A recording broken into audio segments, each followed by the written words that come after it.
The Law of Christ, Part 1. To be clear, I am in no way teaching that salvation is by works. Salvation is based on the work of Christ at the cross, and is by grace through faith. Seeking to follow Jesus and his words would be an indication of one's salvation. The law of Christ is not referring to the law of Moses, however, as with the law of Moses, the term law of Christ should be understood as multiple commands, not just one or two. I find no support in the Bible for the single or two commandment view. As you will hear, I provide significant evidence for the view I am teaching, and what these commands are. This teaching does not in any way diminish the inspiration of the entire Bible or its importance in instructing those who name the name of Christ. I will be teaching the proper use of the law of Moses, and the letters that follow the Gospels.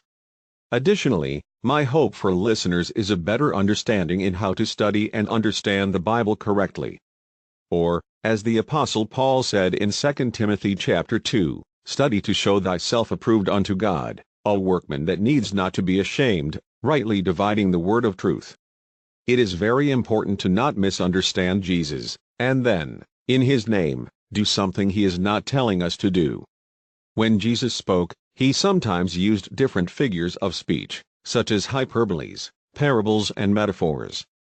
For example, a hyperbole is an intentional exaggeration that is not to be taken literally.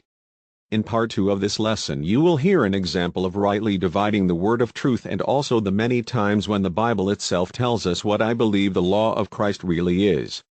This completes part 1 of the law of Christ. Please continue to part 2.